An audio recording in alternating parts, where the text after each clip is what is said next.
আজ থেকে 1400 বছর আগে হযরত খালিদ বিন ওলীদ রাদিয়াল্লাহু তাআলা আনহু যিনি ছিলেন ইসলামের আল্লাহর তরোয়াল, তিনি নবী করিম সাল্লাল্লাহু আলাইহি ওয়াসাল্লাম যার নাম দিয়েছিলেন আল্লাহর তরোয়াল, খালিদ বিন ওলীদ রাদিয়াল্লাহু তাআলা আনহু তিনি ইসলামের জন্য 100টির উপরে যুদ্ধ করেছিলেন এবং প্রত্যেকটি যুদ্ধে আল্লাহ পাকের অশেষ রহমতে বিজয় লাভ করেছিলেন। এবং নবী করিম সাল্লাল্লাহু আলাইহি ওয়াসাল্লাম যার জন্য সবসময় দোয়া করতেন আল্লাহর কাছে যে আল্লাহ তুমি খালিদ বিন ওলীদ রাদিয়াল্লাহু তাআলা আনহুকে তুমি যুদ্ধক্ষেত্রে কাফেরদের তুমি আতঙ্ক হিসেবে গড়ে তোলো। আল্লাহর দোয়া আমাদের প্রিয়, আমাদের দয়াল আল্লাহ কবুল করে নিয়েছে। আমাদের প্রিয় নবী হযরত মুহাম্মদ সাল্লাল্লাহু আলাইহি ওয়াসাল্লামের দোয়া আল্লাহ পাক রব্বুল আলামিন কবুল করে নিয়েছিলেন।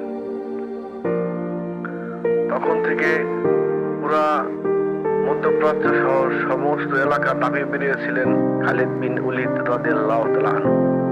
তিনি প্রত্যেকটা যুদ্ধে অংশগ্রহণ করেছিলেন এবং বীরত্বের সাথে বিজয় লাভ করেছিলেন।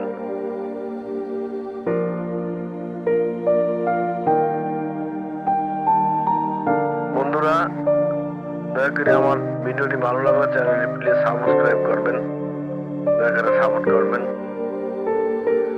এবং যা বলছিলাম, খালিদ রাদিয়াল্লাহু তাআলা আনহু, খালিদ বিন ওলীদ রাদিয়াল্লাহু তাআলা তিনি আল্লাহর তরোয়াল, এটা আপনারা সবাই ওয়াজের মধ্যে জানতে পারছেন, ওয়াজে দেখছেন। তিনি ইসলামের জন্য প্রত্যেকটি যুদ্ধে জয়লাভ করেছেন। খালিদ রাদিয়াল্লাহু তাআলা, খালিদ বিন ওলীদ রাদিয়াল্লাহু তাআলা আনহু পারস্য বিজয় করেছেন, মিশর জয় করেছেন এবং ফিলিস্তিনের মসজিদুল আকসা জয় করেছেন। তখনকার সারা বিশ্ব দাপিয়ে বেরিয়েছিলেন এই আল্লাহর তরোয়াল হযরত খালিদ বিন ওলীদ রাদিয়াল্লাহু তাআলা আনহু। তার উপরে তাকে অনেক সাহাবীরা বিশ্বাস করতেন, ভালোবাসতেন এবং তিনি কখনো কোনো যুদ্ধে, আজ পর্যন্ত কোনো সময় কোনো যুদ্ধে হারেননি। তিনি সবসময় আল্লাহর খাস রহমত তার উপরে ছিল এবং প্রত্যেকটি যুদ্ধে মুসলমানরা জয়লাভ করেছিলেন। এখনকার ইহুদি নাসারা যেভাবে দাপিয়ে বেড়াচ্ছে, এখন যদি খালিদ রাদিয়াল্লাহু তাআলা থাকতো তাহলে খালিদ রাদিয়াল্লাহু তাআলার মতো ইমানি শক্তি এখন বর্তমান মুসলমান আমাদের নাই। আমাদের ইমানের শক্তি দুর্বল বলে আজ আমরা মুসলমানরা জায়গায় জায়গায় অত্যাচারিত হচ্ছি, মার খাচ্ছি।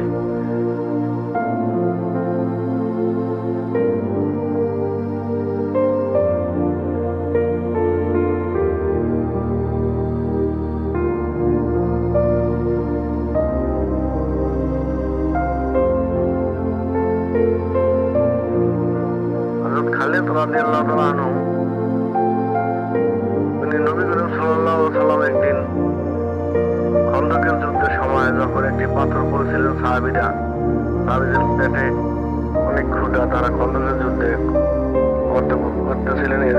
এমন সময় বড় একটি পাথর পড়ে সাহাবীদের সামনে।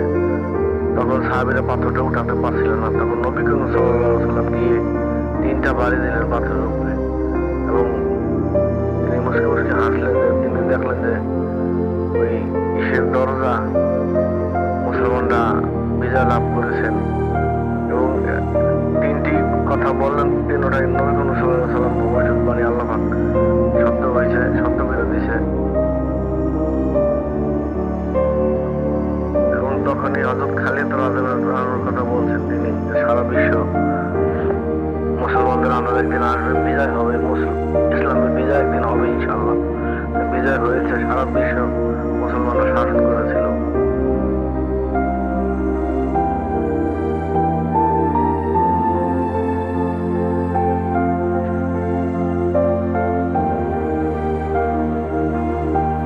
আল্লাহর তরোয়াল হযরত খালিদ বিন রাদিয়াল্লাহু তাআলা আনহু তিনি পারস্য সম্রাটকে হটিয়ে তিনি ইসলামের বিজয়ের পতাকা নিচে মুসলমানদেরকে এনে দেন। তখন তারা 1 লক্ষর বেশি কাফের ছিল এবং মুসলমান ছিল মাত্র 3,000 মুসলমান বিক্রমে তারা কাফেরদের উপর ঝাঁপিয়ে পড়েন। হযরত খালিদ রাদিয়াল্লাহু তাআলা আনহুর আন্ডারে তারা যুদ্ধে ঝাঁপিয়ে পড়েন। তা আল্লাহু আকবার ধ্বনি দিয়ে তারা যুদ্ধে ঝাঁপিয়ে পড়েন। খালিদ রাদিয়াল্লাহু তাআলা আনহু আল্লাহর তরোয়াল হযরত খালিদ রাদিয়াল্লাহু তাআলা আনহুর সমস্ত তিনি সেনাপতির দায়িত্ব পালন করেছিলেন। তখন পারস্য যুদ্ধে সেনাপ্রধানের দায়িত্ব পালন করেছিলেন তিনি। তখন তার সাথে সমস্ত সাহাবীরা এক হয়ে তারা যুদ্ধে লড়েছিলেন এবং ওই যুদ্ধে মুসলমানরা প্রত্যেকটি যুদ্ধে খালিদ রাদিয়াল্লাহু অধীনে তারা যুদ্ধ জয়লাভ করে দিয়েছিলেন। আল্লাহ পাক রব্বুল আলামিন এই ইসলামের পথে যারা থাকবে তাদেরকে আল্লাহ পাক কোনোদিন ঠকায় না, তাদেরকে মারে না। আজকে আমাদের পরিণতি, আমরা ইসলামকে ভুলে গেছি, ইসলাম ছেড়ে দিয়েছি, আত্মীয়কে ভুলে গেছি। আজ আমরা অর্থ সম্পদের পিছনে পড়ে গেছি। আজকে ইহুদি নাসারারা আমাদেরকে টাকা দিয়ে কিনে ফেলছে আর আমরা ইসলামকে বিক্রি করে দিচ্ছি। এজন্য আজকে আমরা মুসলমানরা জায়গায় জায়গায় মার খাচ্ছি ইহুদি নাসারা কাফেরদের হাতে। যতদিন পর্যন্ত মুসলমানদের ঈমান মজবুত না হবে ততদিন পর্যন্ত মুসলমানদের মার খেতে হবে। তাই মুসলমানদেরকে বাঁচতে হলে ঈমানি শক্তি হযরত খালিদ রাদিয়াল্লাহু তাআলা আনহুর মতো ঈমান লাগবে, আবু বকর সিদ্দিক রাদিয়াল্লাহু তাআলার মতো ঈমান গড়ে তুলতে হবে। তাহলে একমাত্র সম্ভব। কোনো মুসলমানকে দেখলে কাফের নাসারা ভয় পেয়ে যাবে।